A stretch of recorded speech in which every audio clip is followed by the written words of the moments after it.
personal experience or reflection? Yeah, this actually happened at BU my sophomore year. I was in the core curriculum, and you study the classics, Western philosophy and Enlightenment ideas.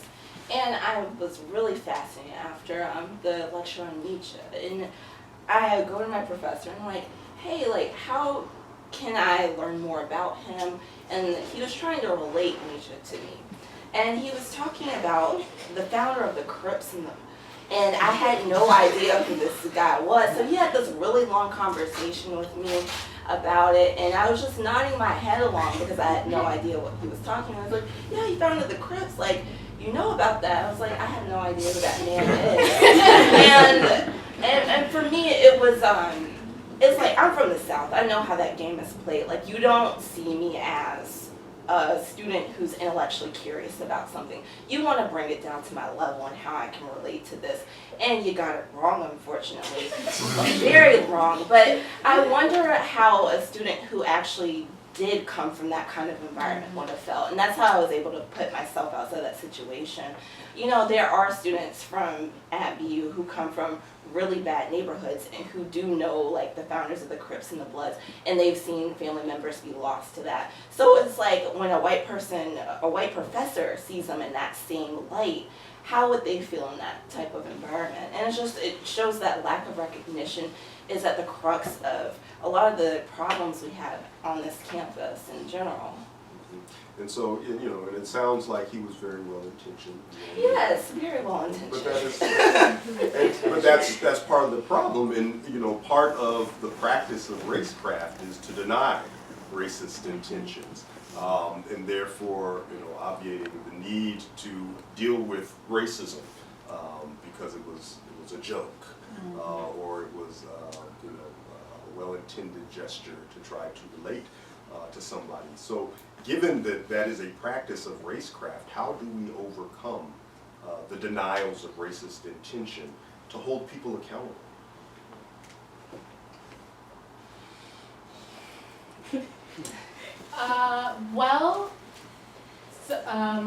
So I guess it kind of depends on the types of racist acts that you were specifically talking about. Like violence against people of color is now being filmed and documented, and documented in a multitude of ways, not just with photos and videos, but people are like tweeting about it and just, I don't know what they're doing, but so yeah, Facebook statuses, tweets, blogs, that's very tangible. We know what that racism looks like. We know that is racism. We get that, and it's hard. I feel like that's a hard thing to back up. Like, say it wasn't racially charged. You literally attacked a person of color. Like, what? And they weren't doing anything. You literally flipped a black girl out of her chair. Like, how is that not racially charged? If you're talking about microaggressions, that is, we don't know how to deal with that yet. We talk about it. We definitely talk about microaggressions, but people of color talk about it because we know when it's happening to us. You know, if you say, "Oh, you're smart for a black girl," that's a microaggression. That's really racist for you to say that. You're qualifying my intelligence with my race. Those two things are not connected. I'm sorry if that is painful for you. I'm not actually sorry if that is painful for you. Leave me alone. But that's hard. I still have not figured out how to say to not just a white person, any person who says any sort of racially charged microaggression against me, say that was a really racist thing that you just said. Actually, so what are they gonna say? Like, you're just being sensitive. Like, that's explain to me why it's racist. What are you going to do? Give you like a lesson on like our American history? Like, I'm not going to do that. A, I don't want to. B, I also don't like you that much. I'm not going to waste my time talking to you about this. So I think your answer is bifurcated. I think one way, it's hard to say that no, I was not racist. On the other hand, it's hard to get someone to understand and admit that they said something that was racist, because it's like on the base level, it's like it's just ingrained in you, and it's just like in your words, and just like it's slide under the radar. Sometimes you don't even know. Sometimes I don't even know that a microaggression was said against me. I like go home and I'm thinking about go about my day, thinking about it. Racist, you know. But I'm at home. I can't do anything at that point, you know. So I think microaggressions is the tough part for me, at least. That's can answer. Yeah. Yeah, I'll speak to Kelsey's point on specifically structural and institutional racism. Exposure matters. I've been quoting Baldwin all day. I'm going to about another quote. But in his book, The Fire Next Time, he talks about those people who need to be innocent. And that is what white people need to be in the society. And this exposure of police brutality, of unfair housing regulations, of putting black people in the ghetto systematically, that lets them, that exposes that they have been a part of this. I don't want to say it's criminal in nature, but this actually, I will say it's criminal. This criminal creation of white spaces and black spaces in the society. So, in order to change the political and economic structure of this country, we need this exposure to happen. Much more than just police videos, but we need to start having more student organizing, like what happened at the University of Missouri. When you tell your stories, you find that other people can relate. That's what we found with the I Too Am movement with Harvard University and with UCLA. You are not alone in this struggle. So, and you need to expose people when they do bad things, so people don't feel like they are innocent just because you haven't spoken up. You were also, you specifically mentioned you said intention, how we overcome the fact that people sometimes don't intend to do or say racist things. I think it's a matter of making people understand that it doesn't matter if you intend to do say or do racist things. Like racism is still racism whether or not you meant for it to be racist, right? I mean, if you look at something else, like let's say I'm driving down the street and I hit someone with my car. I didn't mean to do it, but I still hit that person with my car, so I'm still responsible for the things, the results of those actions, right? White people they didn't intend to inherit white privilege. That's not my problem. So, I didn't intend to be born into a systemically racist society. I still have to deal with that, though, right? So, I mean, intention doesn't matter so much as the reality of your actions do. So,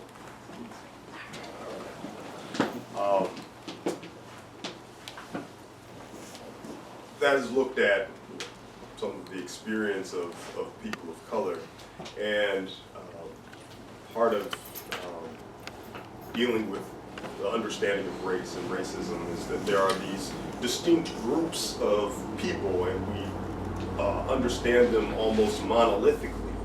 And I think one of the more profound images I've seen recently was watching the documentary about the Black Panthers movement, and looking at how Fred Hampton in Chicago was organizing and mobilizing people throughout the city, but then he was broadening his reach, and he was dealing with arguably white supremacist groups to convey the notion that this is not just about race, but there is a class component to it. And so one of the things that the authors of the book talked about, they recount this story where I forget if it was their father or a grandmother or someone had a conversation with a white person talking about this event and who was going to come, and the white person who they were speaking to made a clear distinction, a delineation between themselves and crackers or poor white people. And so I'm curious, as we talk about addressing racism, are there different ways to address different groups or classes of white people in talking about race and racism? Yeah, I think that one of the great successes of Jim Crow was convincing poor white people that they were better off than black people, right? Today, that's changed in the sense that we do have different kinds of white people when we're talking about racism, right? You have white people who understand that they have privilege but don't know what to do with that privilege. You have white people who understand maybe how to behave as an ally to amplify the voices of people of color. And you have white people who completely deny that there's there's a thing as systemic racism or systemic issues with our judicial system or our economic system, Republican Party. So like you do have like specific different kind of groups that you can see white people in, right? They fall somewhere on the spectrum. Now, how we deal with them, I think, inherently is different because, I mean, when I'm talking to a conservative person about issues of race, that's going to be a very different conversation than when I'm talking to someone who I would call an ally, right? This person already agrees with me and is more likely to go along with whatever it is that I'm saying, whether it's some action that I'm pushing for, whereas this conservative person, I have to convince that I'm a human being first, right? So there's definitely different levels of what the conversation is going to look like, both during it and once you're done with it. So. Yeah, I would actually take it a step further into there's a difference between Native white Americans and immigrants, and a lot of first gens, Christian Americans, white Americans. I've been noticing over the past few years this very different. I think they're just more blunt about way of discussing like racial inequality. I've noticed that like white immigrants, especially from like if they're how do I express this so it's eloquent or we're in that track, but how do I do this? So this one person I knew from college, her grandparents they fled Poland, and they had this. They really looked like Biden to the bought into. I'm gonna think about that all night now. Bought into the American dream of the work ethic, ethos, work hard ethos, and that traveled down for generations. And so she really believed, really truly believed that if you worked really hard, you could get stuff. You could get power, you could get prestige, privilege. You could get whatever you needed from this country. She was just like unabashedly rude about Black Americans, and she was just like, why aren't they just working harder? I was like, what? And then I met her parents, and they were like, and I don't know how we, actually I told them I was a sociologist, and they were like, let's talk about this. And I was like, could we not? And we had this like long conversation, and I had annihilated their mindset.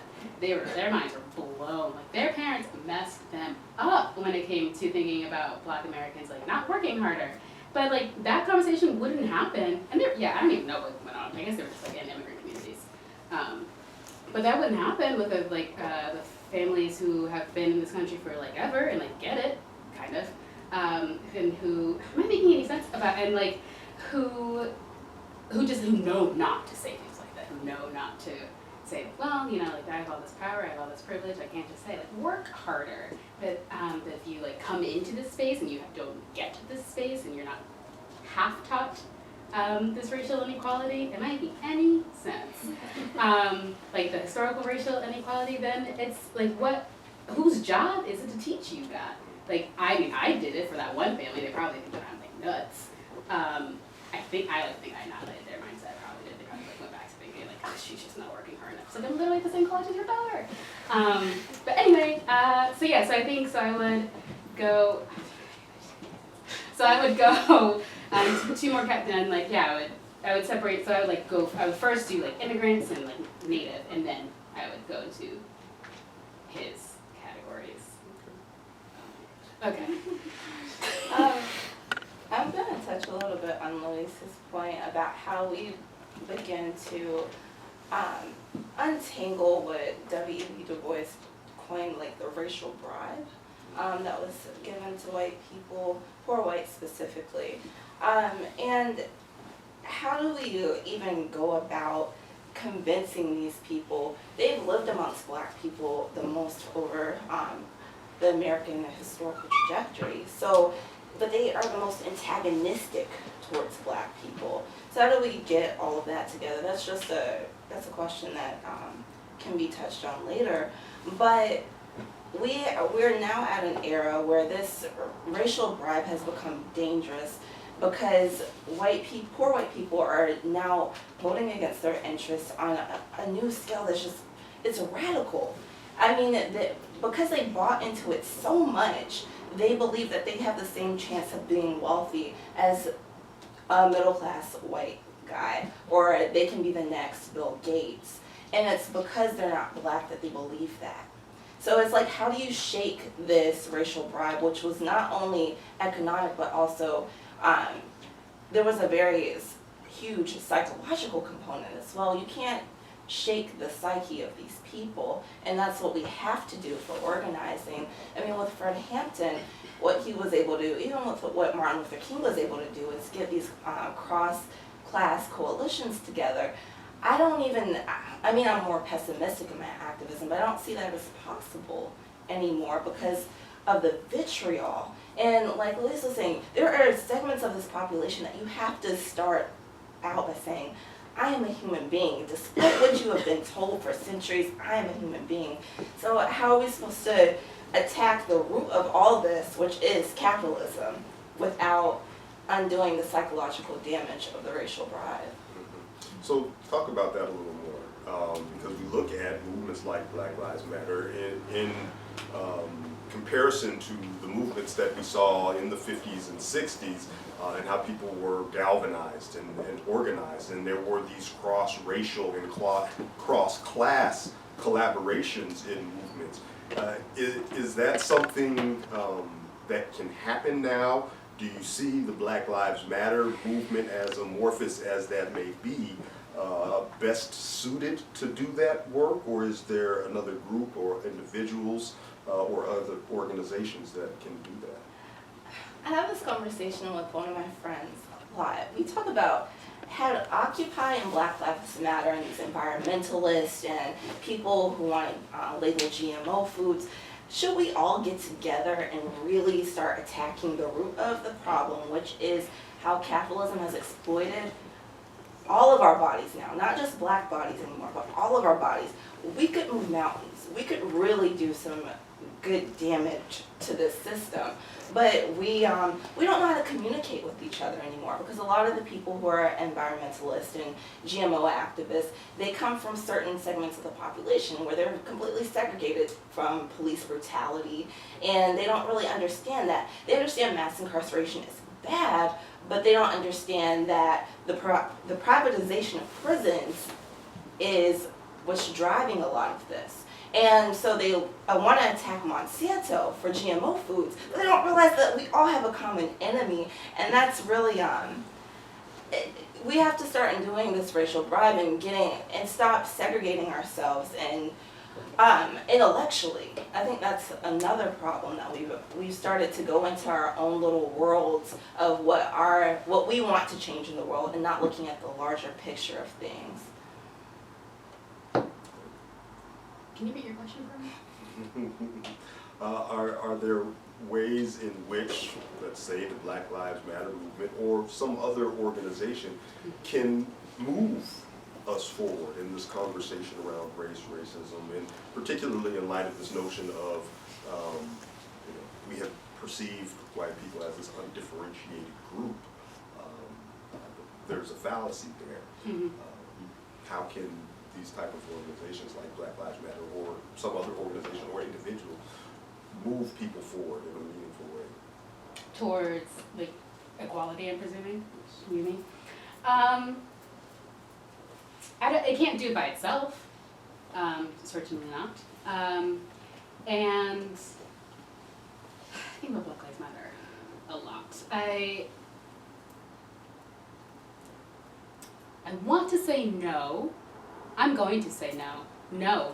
My answer is no. My That's answer to your that final question, answer? my final question, yes, I know, I ramble a lot. Nope, I do not want to phone a friend. Maybe I do. No, I don't. Okay, so I don't think that I don't think it's the best way for us to. Well, first, the conversation got distracted with All Lives Matter and fighting against that. That was like a major distraction. And I also, I'm just not convinced that it's really coming to the root of the problem. Yeah, the root of the problem. I'm not convinced that it's really like saying, okay, so yeah, so there's obviously like there's this overt violence against Black bodies. Very direct. We have evidence of that. That is definitely something that should no longer be happening in this 2015. There are other forms of racism happening that I don't agree, that I don't see Black Lives Matter activists, maybe I'm just not seeing it, fighting against, right? Like, so institutional racism, so not getting a job just because you're Black, not getting into college just because you're Black. College admissions officers not going to certain parts of the country because they are inhabited with a lot of people, students of color, that is racist. That is a problem. If you don't have the resources, you gotta figure something out. So, and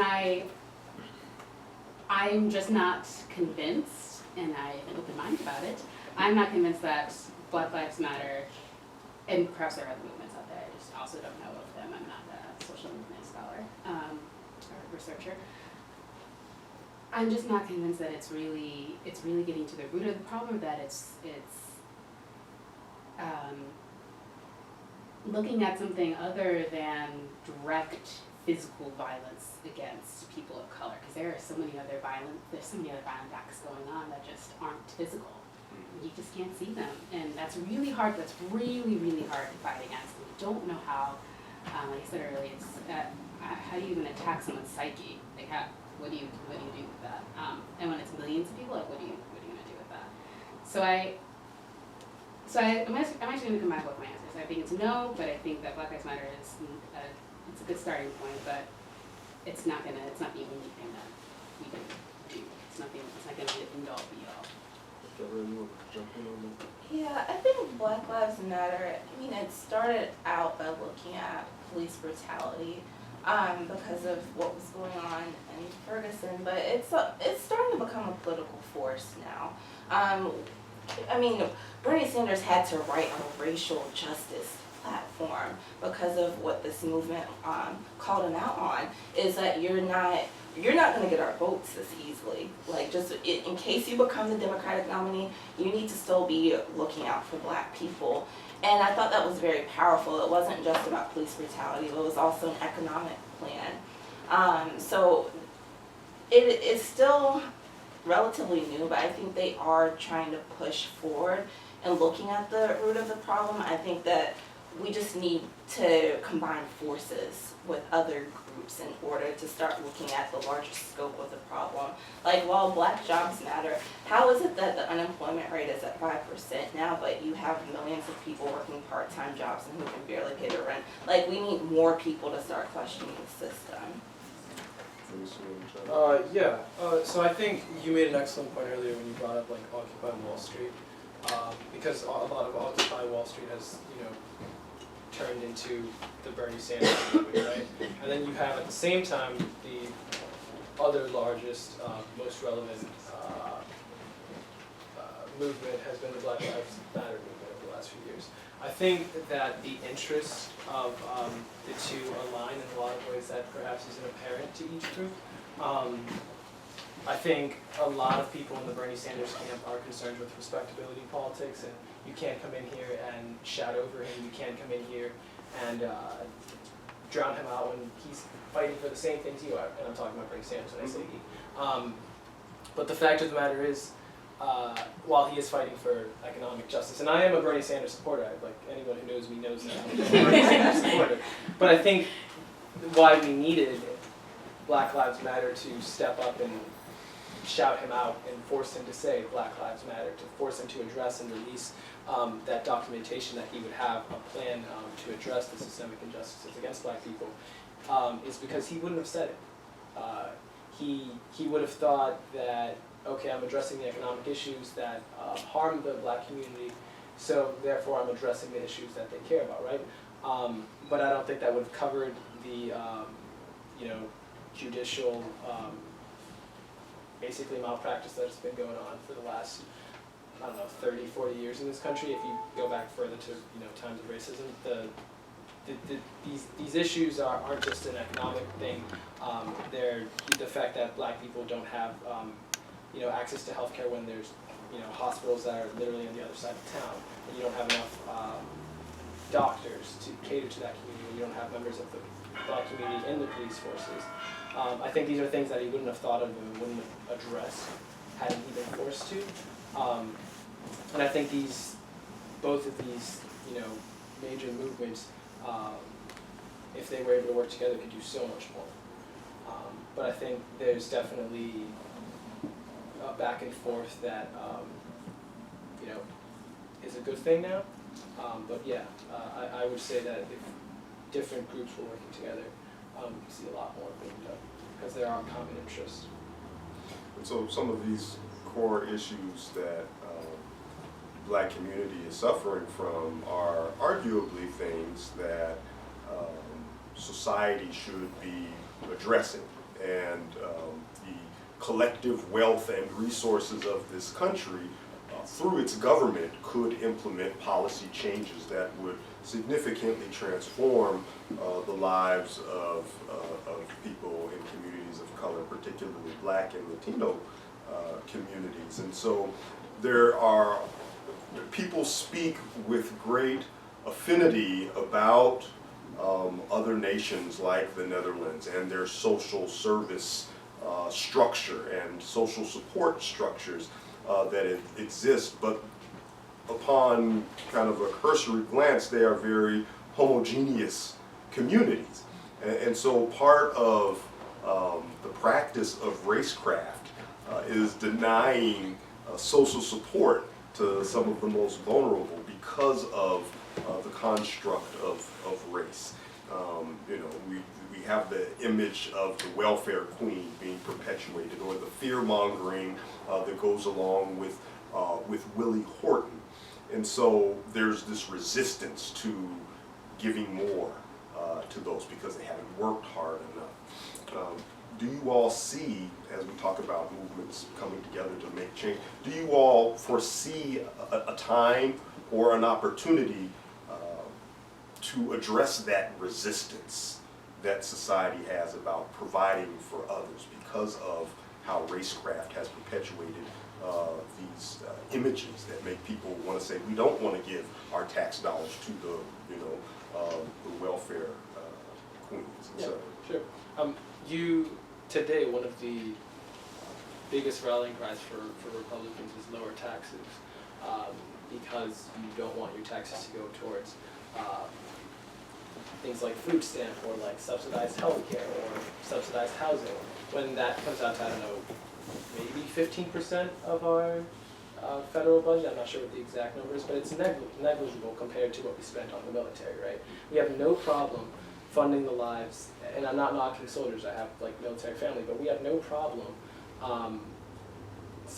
basically providing so much money, not just for soldiers, but for researchers, for their officers who don't see a day of combat, for tons of people in this military-industrial, and the military-industrial complex, tons of people who aren't even actually in the military, but get these contracts from the military, and basically live their lives off of that wealth. And that's so much more of our taxes than any alleged welfare queen would ever receive. Just that myth of even, that people on these kinds of government aids are, living lavishly off them. That's just another, lie on top of the pile.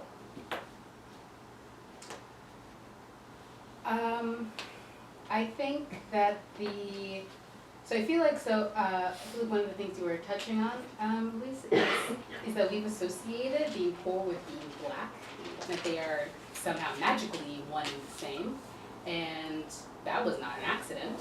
That was a very deliberate thing that, particularly in the South, that white landowners did, and then they produced politicians, and they wrote black people out of legislation that created the white middle class, written out. And